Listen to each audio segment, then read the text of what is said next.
ya. Sebuah buku judulnya Sapiens karya Yuval Noah Harari. Jadi disclaimer dulu, di sini saya tidak akan menjelaskan secara detail karena saya juga bukan ahli ya. Dan saya juga bukan profesor, bukan dokter, bukan dosen, bukan orang yang berilmu. Cuman buku ini tuh sangat menarik ya, jujur aja. Buku ini bercerita tentang sejarah perjalanan umat manusia gitu. Jadi manusia di masa lalu itu seperti apa, bagaimana perjalanannya, terus bagaimana Sapien ini yang merupakan manusia modern bisa bertahan sampai selama ini dan bisa mendominasi seluruh kehidupan yang ada di dunia ini gitu. Nah, ngomong-ngomong manusia, memang manusia ini cukup unik ya. Kalau kata Indra Primawan bilang, namanya juga orang kayak gitu. Pernah dulu dalam sebuah WhatsApp grup ya. Jadi saya punya WhatsApp grup teman-teman SMA lah gitu. Ngobrol. Biasa kan kalau kita di teman-teman WhatsApp grup itu suka ngobrol-ngobrol nggak jelas lah gitu. Terkadang mungkin di satu sisi pamer, di satu sisi ya agak songong dikit, di satu sisi ya saling bertanya kabar, tapi nggak jelas lah gitu. Tapi ada juga sebagian orang yang aktif berbicara, tapi sebagian juga ada yang diem aja karena mungkin merasa minder gitu ya. Nah, tiba dalam suatu kesempatan ngobrol itu di grup itu, karena kondisi ekonomi yang sangat sulit gitu kan. Terus saya ingat waktu tahun 2021 kalau nggak salah, itu pada saat pandemi COVID-19 ya. Itu kan hidup drastis susah ya. Kita nggak bisa kemana-mana, ada berbagai macam keterbatasan gitu kan. Terus harga-harga juga naik gitu. Sampai ada celetukan kayak gini, enakan zaman Pak Harto ya, apa-apa enak, apa-apa lancar, harga murah gitu kan, terus fasilitas mudah. Mendingan kita balik lagi ke zaman Pak Harto yuk gitu. Enakan waktu zaman ini SBY katanya, ada enakan zaman Habibie katanya. Terus macam-macam deh. Enakan, ada juga yang ngomong enakan, paling banyak sih enakan zaman Pak Harto ya. Enakan zaman Pak Harto. Terus tiba-tiba nih ada orang, teman saya namanya si Dimas, ngomong enakan zaman megalitikum gitu. Terus semua orang ketawa loh. Aduh, zaman megalitikum nih, zaman batu ya, zaman manusia purba gitu. Nah, apa benar nih ya zaman megalitikum enak gitu? Mungkin bisa jadi iya gitu, tapi bisa jadi belum tentu juga gitu. Karena ya nggak tahu juga ya. Tapi mungkin si Dimas ini dia mengatakan zaman megalitikum lebih enak, mungkin karena nggak seribet sekarang gitu ya. Mungkin pada zaman dahulu, zaman megalitikum itu ya zaman manusia purba ya, semuanya serba terbatas. Dengan menggunakan skill yang ada, dengan peralatan yang ada, mereka bisa hidup gitu tanpa dibayang-bayangi dengan berbagai macam tuntutan seperti zaman sekarang gitu. Mungkin itu maksudnya teman saya gitu. Cuman untuk menjelaskan hal tersebut ya, jadi garis besarnya di sini mungkin lebih enak zaman masa lalu. Nah, ini nyambung ke buku ini, buku Sapiens. Jika ada teman saya yang mengatakan enakan di zaman megalitikum, apa benar seperti itu gitu kan? Yuk kita bahas sama-sama. Nah, buku ini kita akan berusaha membedah buku ini secara sekilas aja, secara garis besarnya kita akan berusaha bedah buku ini. Jadi buku Sapiens ini merupakan buku tulisan daripada Yuval Noah Harari. Jadi Yuval Noah Harari ini merupakan seorang akademisi, seorang dosen di Universitas di Hebrew di Yerusalem. Jadi beliau merupakan seorang Israel ya, seorang Yahudi Israel, berprofesi sebagai dosen. Kemudian menulis buku ini yang bercerita tentang sejarah umat manusia gitu. Nah, bukunya ini terkenal ya, ada 3 buku yang dia keluarkan. Yang pertama adalah Sapiens, ini buku yang sekarang akan kita bahas. Yang kedua adalah 21 Lesson for 21 Century. Terus yang ketiga adalah Homo Deus. Homo Deus ini lebih ke masa depan umat manusia gitu ya. Jadi trilogi buku ini cukup menggemparkan gitu ya, dan sangat laris manis bukunya itu, disukai banyak orang.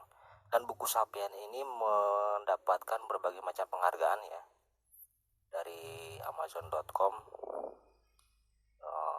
Dia masuk dalam predikat bestseller dari Amazon.com, terus dari bestseller dari New York Times, terus bestseller juga dari Sunday Times, dan banyak penghargaan yang buku ini dapatkan gitu ya. Nah, kemudian buku ini diterjemahkan kurang lebih ke 35 bahasa di seluruh dunia ya. Jadi bisa dibayangkan buku yang sangat terkenal gitu. Jadi kita akan bahaslah sedikit tentang buku ini gitu ya. Sekali lagi, di sini saya bukan ahli, bukan pakar, bukan profesor, bukan apa gitu saya mah. Cuman kalau misalkan teman-teman nanti melihat dalam pemaparan saya kurang, ya misalkan ada beberapa kekeliruan atau kesalahan, silakan dikritik atau dikasihkan masukan gitu ya. Terlepas kalau misalkan penjelasan saya hanya menjelaskan secara garis besarnya aja gitu. Jadi kalau misalkan ada beberapa kekeliruan atau yang kurang pas gitu kan, silakan teman-teman komentar ya di kolom komentar yang sudah disediakan. Saya ingin tahu pendapat teman-teman mengenai buku ini gitu. Jadi kalau misalkan ada salah-salah kata dari saya minta dimaafkan gitu ya. Dan komentar teman-teman sangat berharga bagi saya. Nanti kita akan bahas lagi secara berkelanjutan di episode berikutnya mungkin ya. Nah, buku ini memang bukunya cukup tebal ya, dan harganya juga cukup mahal gitu. Nah, alhamdulillah saya dapat buku ini ya karena saya nggak mampu beli gitu ya. Saya dapat buku ini secara digital book ya, dalam bentuk PDF dari senior saya ya, Pak Budi Prakorso di organisasi Banten Heritage. Kebetulan saya aktif di sebuah organisasi Banten Heritage yang bergerak di bidang kebudayaan dan peradaban gitu ya. Jadi ya sudah sangat cocok sekali gitu ketika membahas buku ini, karena kita juga di Banten Heritage ya bergelutnya di bidang pemajuan kebudayaan dan peradaban gitu, seperti itu ya. Ya kalau teman-teman pengen tahu apa itu Banten Heritage ya tinggal masuk aja ke websitenya ya, banyak ya, atau bisa teman-teman klik YouTube-nya Bi Heritage Channel. Nah, oke, kembali ke buku. Jadi buku ini bercerita tentang perjalanan umat manusia ya. Khususnya ini berbicara tentang manusia di masa lalu, manusia purba gitu ya. Jadi kurang lebih ini ada ya ribuan tahun sebelum Masehi lah gitu, sangat masa lampau sekali gitu ya. Nah, jadi kan seperti yang kita tahu, awal mula terciptanya ini secara sains ya.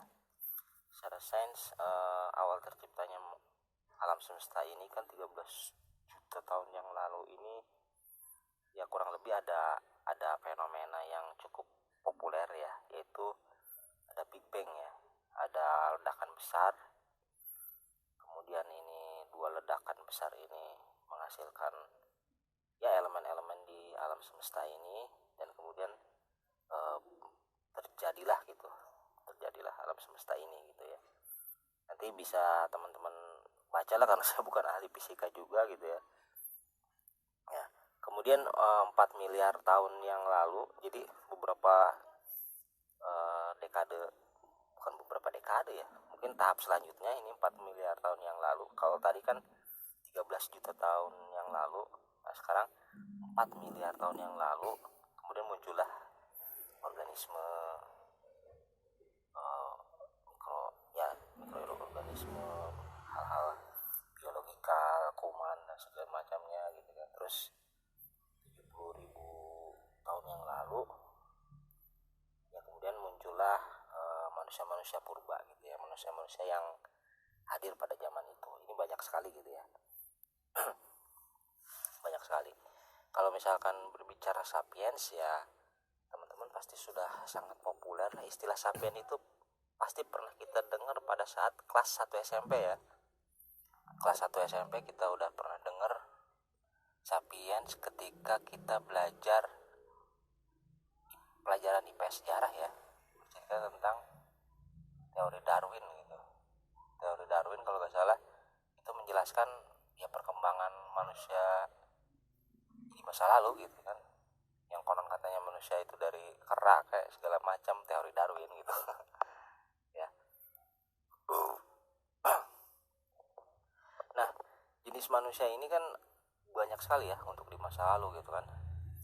Ada Pithecanthropus erectus ya, seperti ya Homo ergaster, Homo habilis, terus Homo erectus, Homo neanderthalensis, dan terakhir kemudian Homo sapiens. Ini emang banyak sekali ya, banyak sekali jenisnya. Ini saya sebutkan beberapa aja gitu. Dan terakhir ini adalah Homo sapiens. Dan sapiens ini merupakan jenis manusia yang bertahan gitu ya, yang bertahan paling lama dan ya bertahan sampai saat ini gitu. Dia mengalahkan jenis-jenis Homo yang lain gitu kan, dikarenakan dia memiliki beberapa kelebihan. Salah satunya adalah kemampuan berbahasa ya, kemampuan berbahasa. Dan itu sudah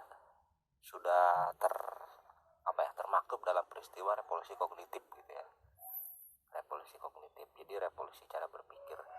Jadi kalau misalkan zaman dulu itu, ketika zaman purba, mungkin untuk Homo erectus atau yang lain, mereka gak punya kelebihan berbahasa ya, dalam artian ya ketika ada misalkan singa lewat, mereka awas hati-hati ada singa di sebelah situ tuh. Mungkin kalau Homo sapien ya berbahasanya itu sudah ibaratnya itu udah detail sekali gitu. Oh, di sana ada singa 2, kemudian di sebelah sininya ada jurang, di sebelah sininya ada pohon, kita harus lari ke sini, kita harus bisa berkoordinasi satu sama lain, memberikan pengetahuan gitu kan, dan akhirnya bisa selamat gitu. Nah, untuk manusia yang selain sapiens itu memang mereka punya keterbatasan dalam bahasa dan pengetahuan gitu. Nah, itulah yang membedakan gitu. Jadi sapiens ini punya kelebihan di dalam hal bahasa dan komunikasi gitu. Nah, yang menurut Harari ini ya itu gosip gitu ya. Jadi kekuatan bergosip yang mengantarkan sapiens ini bertahan cukup lama gitu ya, dan dia berada di topnya di kelas tersebut gitu. Nah, kemudian kalau berbicara buku ini, Sapiens ini, Yuval Noah Harari ini, kalau dalam buku ini terdiri dari 4 fase ya. Jadi yang pertama adalah revolusi kognitif. Nah, awal perjalanan umat manusia ini, khususnya sapiens, yang pertama adalah revolusi kognitif. Ini terjadi 70.000 tahun sebelum Masehi. Jadi sapiens ini mulai membangun imajinasi ya, membangun fiksi untuk membangun kelompok gitu ya. Dan nanti tahap akhirnya menuju kecerdasan komunal. Jadi ketika sapiens ini menemukan bahasa, dia kemudian menciptakan imajinasi, membangun fiksi untuk membangun kekuatan kelompok, sehingga kecerdasan komunal itu bisa dicapai. Arti sederhananya gini loh, ketika orang itu bisa berbahasa, dia akan menciptakan sebuah aturan ini disebut fiksi. Jadi fiksi yang dimaksud oleh Harari berbeda dengan fiksi yang kita pahami sekarang ya. Mohon maaf ya. Fiksi yang kita pahami sekarang. Jadi fiksi yang disebutkan oleh Harari ini jadi hal yang bersifat tidak nyata seperti aturan, cita-cita, gagasan, ide, ideologi gitu kan, seperti itu. Nah, itu adalah fiksi gitu. Sementara yang nyata adalah hal yang bisa dirasakan oleh panca indera dan batasnya adalah suffering gitu untuk hal yang nyata gitu. Jadi hal tersebut bisa dikatakan nyata dengan batasan penderitaan. Nah, sementara hal yang tidak nyata itu disebutnya fiksi gitu. Nah, kalau sekarang kita kan memahaminya fiksi itu rekaan, hayalan gitu. Jadi beda gitu. Saya nggak tahu di kamus KBBI seperti apa gitu. Nah, ini sebenarnya kan sempat polemik ya dulu ya ketika si Rocky Gerung dulu mengatakan kitab suci adalah fiksi gitu. Itu kan sempat ramai gitu. Itu kan karena pemahaman orang Indonesia tentang fiksi beda dengan pemahaman Rocky Gerung tentang fiksi gitu. Nah, saya yakin Rocky Gerung sudah membaca buku Yuval Noah Harari ini gitu, sehingga dia memakai diksi tersebut ya, fiksi gitu. Nah, fiksi ini sangat berpengaruh sekali gitu untuk membangun kekuatan kelompok dan menuju ke kecerdasan komunal gitu. Jadi dengan revolusi kognitif ini, khususnya dengan kepiawaian bahasa mereka itu kan para manusia sapien ini bisa berbagi informasi, bisa berbagi pengetahuan, bisa saling mengisi, dan mereka hidup dari hari ke hari itu jauh lebih baik dengan bahasa gitu ya. Mereka akan berburu dengan lebih cerdas gitu kan, berburu dengan lebih efektif. Mereka bisa mengevaluasi dari kegiatan mereka sehari-hari, yaitu dengan cara ya kepiawaian berbahasa ini gitu ya. Jadi revolusi kognitif ini ya jadi ada perubahan pola pikir. Jadi kognitif itu kan pola pikir, boleh diartikan pola pikir atau pengetahuan ya. Jadi revolusi kognitif ini memang memberikan suatu bentuk kecerdasan baru ya. Kecerdasan baru ini khususnya yang dialami oleh sapiens. Ini adalah tahap awal, fase awal daripada sapiens gitu ya. Ini yang saya tangkap di buku Sapiens ini ya. Nah, sebenarnya gimana sih dulu sebelum revolusi kognitif? Dulu kan ada banyak hal yang terjadi ya. Bahkan manusia itu dalam rantai makanan menempati urutan yang paling rendah gitu ya.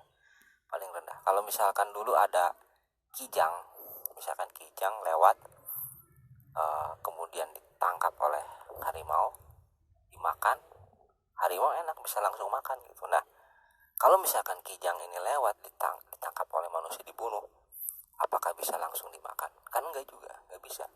Karena kan dulu ya manusia belum bisa memakan langsung kijang ya. Yang bisa memakan langsung kijang secara langsung setelah dibunuh ya cuman harimau. Dan disitulah harimau menempati predator utama, itu dia adalah puncak daripada rantai makanan. Nah, terus apa yang dilakukan manusia? Ya manusia itu menunggu. Wah, ketika si kijang ini ditangkap oleh harimau, dicabik-cabik, dimakan, ditunggu aja oleh manusia nih. Ya, nunggu bekasnya gitu. Udah beres nih si harimaunya kenyang. Udah ditinggalin si kijangnya. Pas mau dideketin sama si manusia, ternyata ada burung bangkai. Ada burung bangkai. Nah, di situ wah, gimana nih? Kan berpikir lagi gitu kan. Ternyata hal itu terpecahkan setelah manusia itu menemukan api ya. Setelah manusia itu menemukan api dan peralatan untuk berburu yang lebih proper, akhirnya sapiens ini atau manusia ini kemudian menjadi puncak tertinggi seperti itu ya. Jadi disitulah ada perubahan-perubahan yang mendasar, perubahan yang cukup besar. Bagaimana si sapiens ini dia terus belajar dari waktu ke waktu terus, dan sampai akhirnya posisinya lebih sempurna gitu ya, baik dari tindakan maupun pikiran gitu ya, seperti itu. Dan fase kedua adalah revolusi agrikultur. Ini berada di fase 10.000 tahun sebelum Masehi ya. 10.000 tahun sebelum Masehi.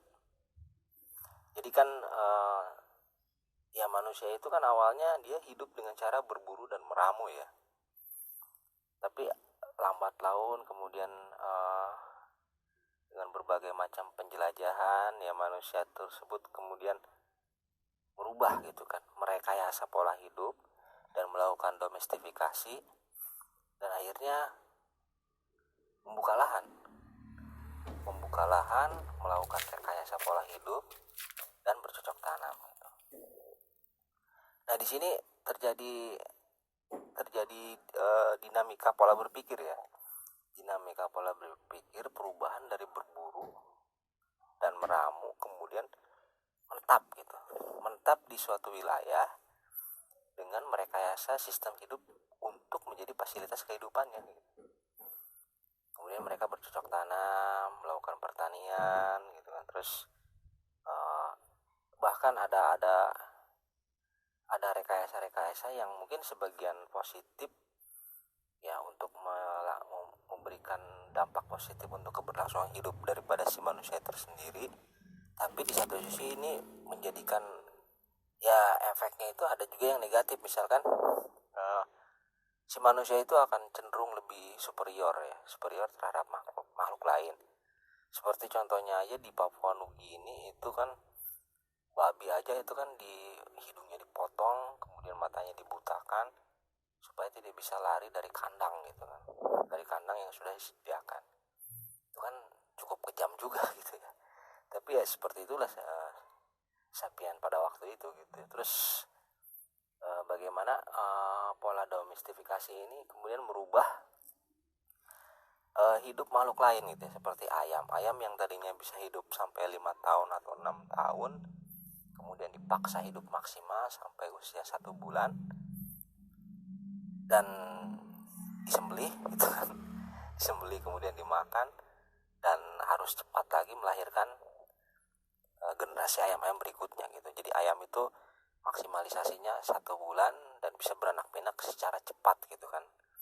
Itu bagaimana pola pikir daripada sapien ini bekerja gitu ya. Itu kan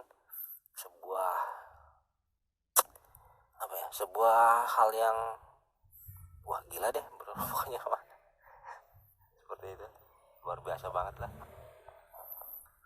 Dan kemudian yang ketiga adalah unification of humankind ya. Ini fase yang ketiga adalah unification of humankind, jadi pemersatu umat manusia.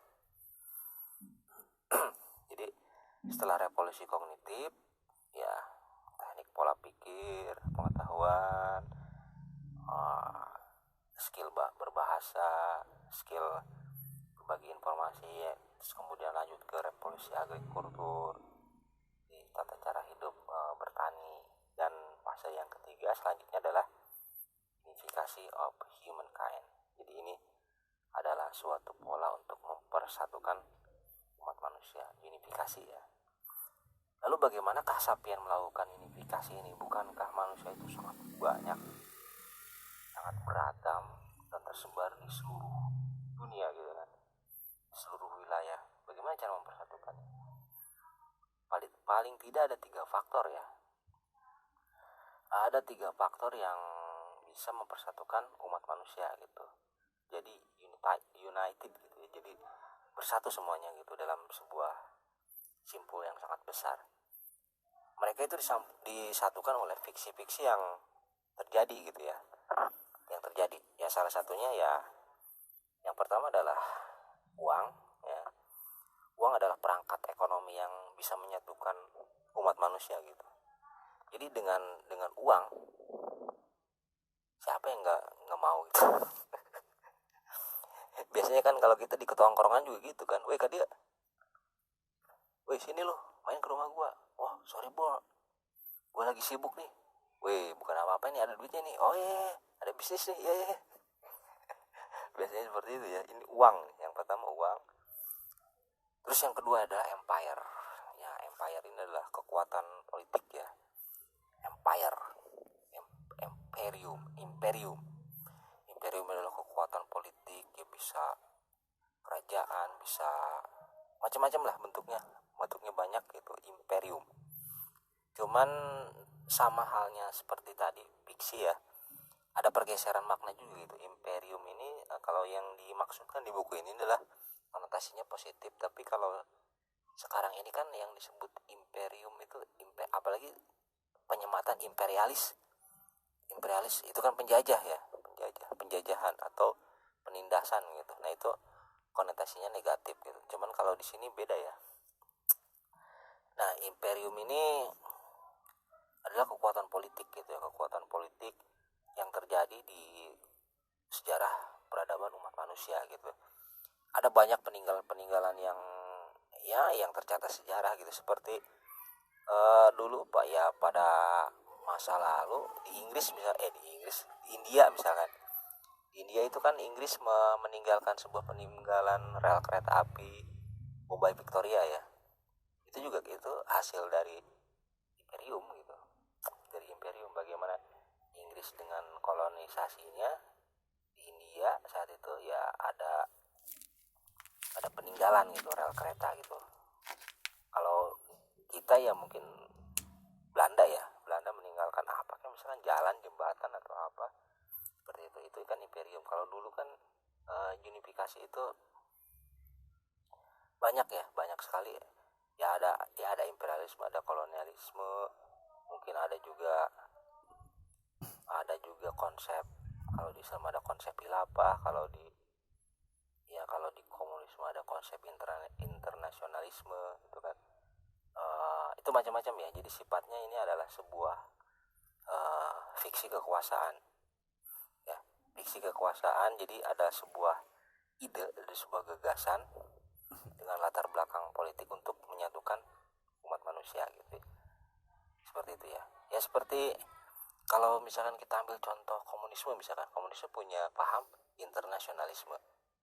Itu juga kan untuk menyatukan ya orang yang berpaham komunis ke dalam satu ideologi tersebut gitu.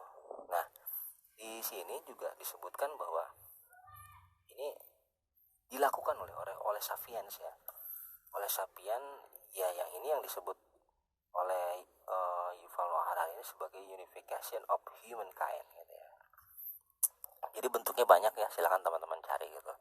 Banyak sekali, saya nggak bisa mencontohkan di sini gitu. Silakan teman-teman cari, bentuknya juga sangat banyak sekali. Dan yang keempat selanjutnya adalah sebentar uang, empire. Jadi maaf sedikit lupa ya. Jadi unification of humankind ini tadi kan satu uang, yang kedua adalah empire, dan yang ketiga adalah agama ya. Jadi unification of humankind ini bisa disatukan oleh, dan yang terakhir itu adalah agama. Bagaimana agama ini adalah sebuah ajaran yang bisa mempersatukan umat manusia gitu kan. Umat manusia. Bahkan di sini ya Yuval Noah Harari dengan jelas-jelas mengatakan bahwa agama ini memang punya peranan yang cukup penting ya dalam sejarah perkembangan umat manusia gitu ya. Ya khususnya Sapiens ini gitu. Seperti itu ya.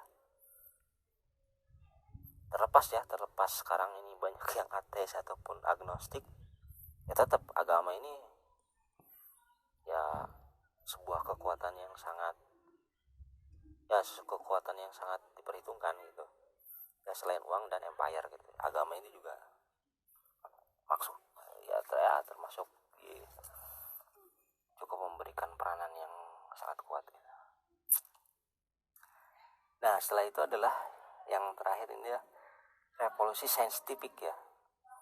Revolusi saintifik itu revolusi ilmu pengetahuan ini terjadi 500 tahun yang lalu ya kurang lebih tahun 1500-an lah.